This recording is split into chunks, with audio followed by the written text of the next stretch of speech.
네, 안녕하세요. 2000년대에 올인하고 있는 건현이라고 합니다.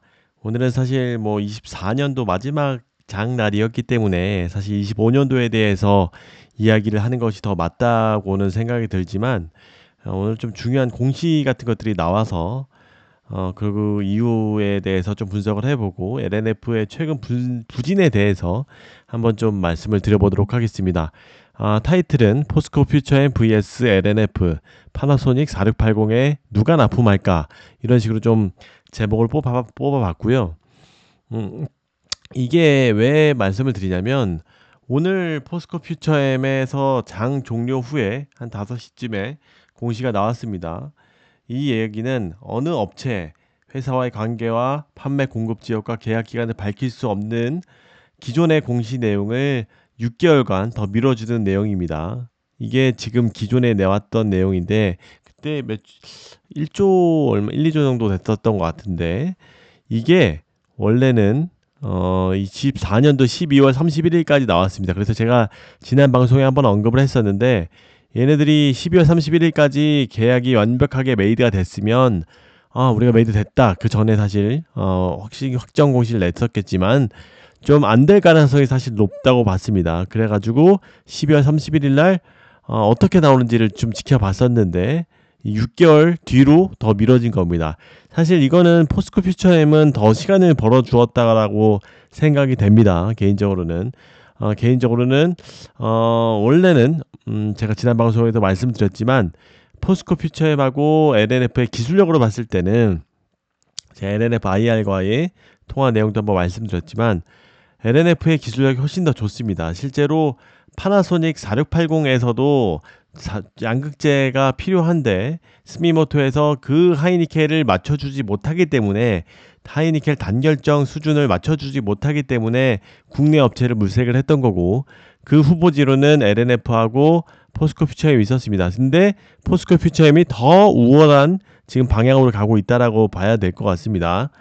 사실 기술력 부분에서는 아까 말씀드린 것처럼 하이니켈 95%까지 경쟁력을 내뿜고 있는 LNF가 훨씬 더 높다라고 볼 수 있습니다만 야 그러면은 왜 또 기존에 당연히 4680 이제 양극재는 LG엔솔에도 납품하고 여기 니네 어차피 4680의 단결정 지금 테슬라한테 직납도 하고 야 테슬라 입장에서는 파나소닉한테 LNF 거 써 할 수도 있지만 이 IRA 규정에 준수하는 것들을 굉장히 지금 포스코가 국내 광산도 있고 광양에 이런 것들을 잘 맞춰주고 있습니다. 그래서 포스코 퓨처엠이 1차 협상자가 대상이 된 거고 그런 것들이 좀 어떻게 될까 기술력을 맞춰줄까 못 맞춰줄까 이런 고민을 하고 있는 상황에서 어쨌든 미국에 대한 불확실성도 당연히 있는 상황인 거고 IRA 규정에 대해서 확실시 된 것도 아닌 거고 그래서 어쨌든 6개월 더 미뤄진 겁니다. 이런 것들은 여러 가지로 요인으로 볼 수 있지만 말씀드렸듯이 기술 기준에 못 맞췄다라는 그 요인이 될 수도 있고 두 번째로는 IRA 기준이 어떻게 트럼프 시대에 바뀔지 모르기 때문에 그런 것들에 대한 유보라고 볼 수도 있습니다. 그래서 근데 그럼에도 불구하고 이 포스코 퓨처에 버리지 않았다는 것은 가능성이 아직도 높다라고 볼 수 있습니다. 이것들을 기반으로 해서 사실 어느 업체냐 이런 이야기들 많이 있었지만 이것들이 여기 김철중 연구원도 파나소닉의 4680은 포스코 퓨처에 가져갈 것이라고 이야기를 인용을 했던 것이 이 공시 내용입니다. 그래서 정리해서 말씀을 드리면 이 6개월간 미뤄진 것은 포스코 퓨처에 좋은 것이다. 그리고 그 원인은 기술력을 못 맞췄을 가능성.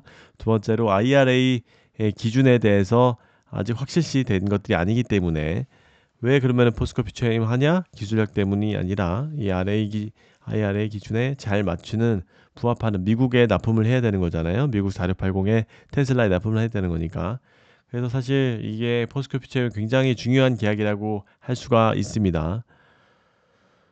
그렇다면 조금 더 이 다음으로 LNF에 대해서 이야기를 하면은 LNF는 실제로 포항에서도 일본으로 나가는 물량들이 꽤 수십 톤, 수백 톤이 되고 있는 상황에서 그것들이 요거 계속 테스팅하는 과정이다라고 볼 수 있습니다. 만약에 이것들이 잘 안 된다고 하면 LNF 쪽에서도 좀 더 공이 넘어가겠죠. 많은 분들이 사실 야 왜 에코프로 BM과 비교하냐, 포스코 퓨처과 비교하냐라고 하지만 어쩔 수 없이 경쟁 관계이자 선의의 라이벌이기 때문에 같이 엮여서 어쩔 수 없이 말을 언급을 했다라는 말씀을 드리도록 하겠습니다.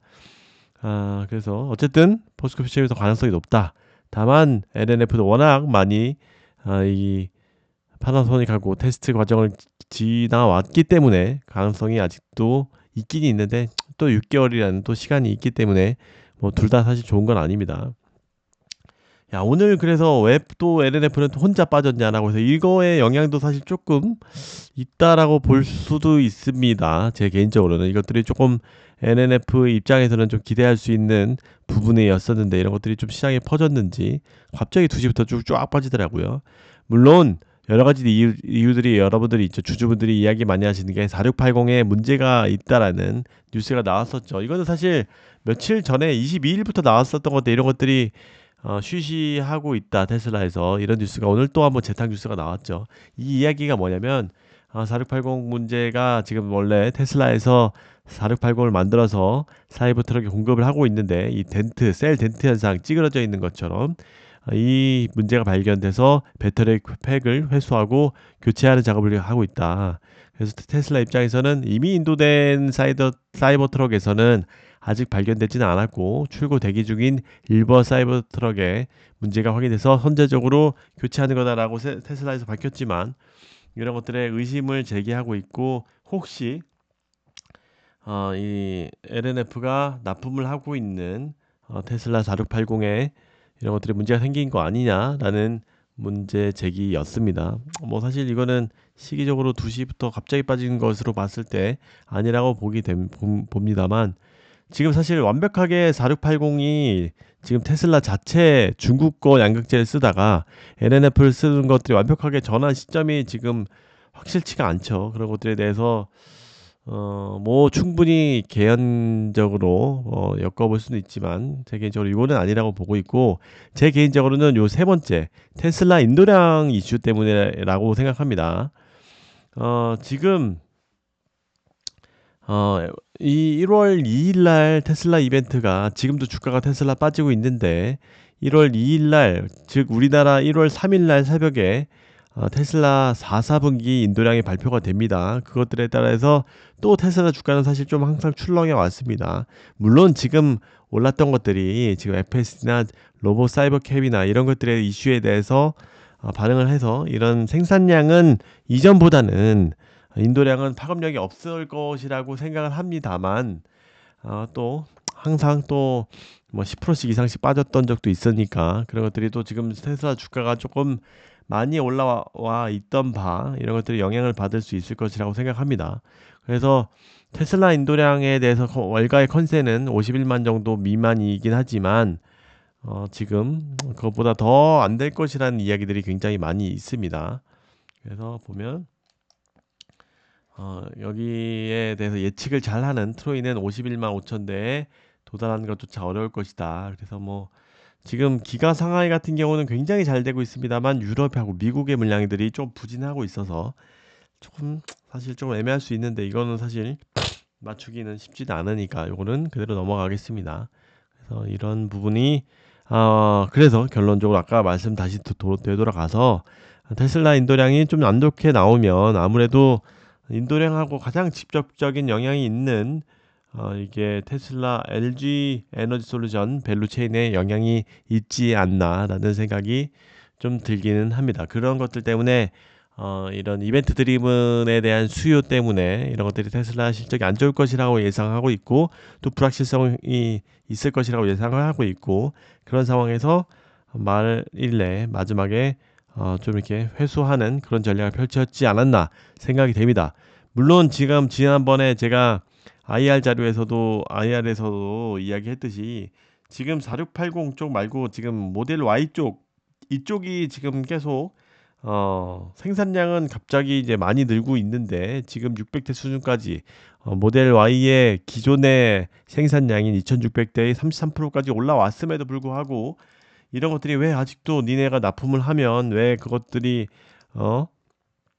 2170 물량이 안 나가냐라고 봤을 때 지금 제가 뭐 주담의 입장에서는 LFP 물량 엔트리 모델이 먼저 나오는 것 같다라는 이야기를 해 주었지만 2170은 95% 단결정이 적용되는 2170은 1월 1분기 때나 그래서 뭐 2월 3월에 출시되면 1월 2월에부터 납품이 되지 않을까라는 긍정적인 시각을 유지하고 있습니다만 주담도 그렇고 저도 그렇고 이것들이 시장에서 자꾸 늦어지고 또 늦어지고 하는 것 때문에 좀 영향을 받지 않았나 그런 것들에 대해서 또 불확실성을 갖고 있는 거기 때문에 하도 양치기 소년을 많이 했기 때문에 LNF에 대한 굳이 지금 이렇게 다른 종목들 AI 쪽이 좋은데 이런 것들을 투자를 할 만한 가치가 있느냐라고 보는 수요도 분명히 있는 것 같습니다.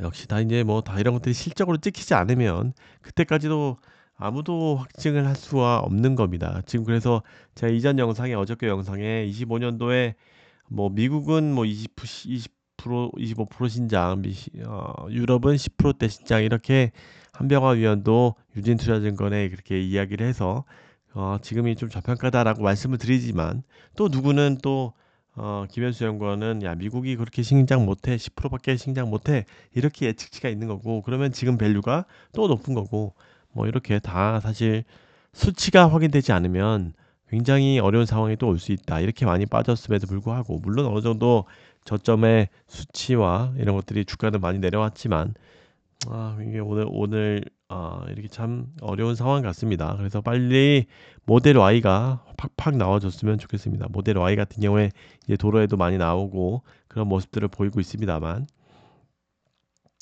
뭐 테슬라 자체는 지금 월가가 신경 쓸까 물론이다. 그래서 지금 중요한 것은 이 회사를 다음 단계로 끌어올릴 것은 FSD, 옵티머스, AI, 사이버캡 이제는 전기차 본연의 이런 생산 인도량에 초점을 맞출 것이 아니다라고 해서 이야기를 하고 있지만 실제 주가도 그렇게 많이 그런 것들에 기대서 올라왔지만 아직까지는 좀 더 우리 특히 2차 전지에 투자하는 사람으로서는 굉장히 중요한 이슈다라고 볼 수가 있을 것 같아요. 1월 2일 날 좋은 결과가 있을 것이라고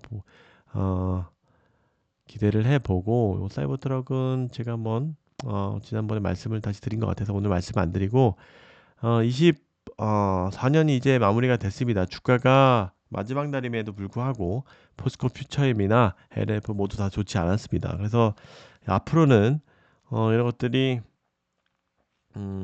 특히 테슬라가 잘 나가줘야 됩니다. 여기 둘 다 포스코 퓨처엠도 파나소닉을 통해서 어차피 4680을 납품하려고 하는 거기 때문에 어차피 LNF도 마찬가지고 4680 배터리도 잘 되길 바라고 이런 특히 모델 Y 주니퍼가 빨리빨리 NCM 3원계로 출시되기를 기대하면서 오늘의 영상을 마무리하도록 하겠습니다.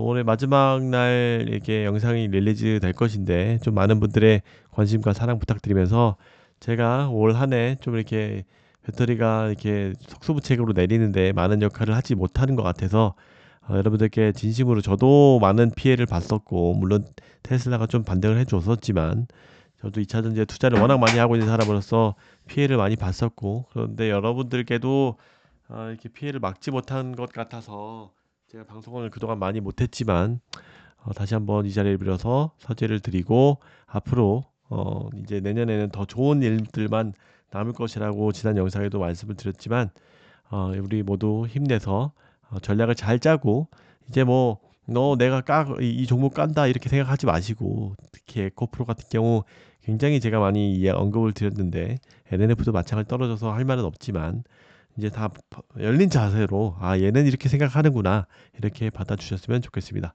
감사합니다. 안녕히 계세요. 새해 복 많이 받으세요.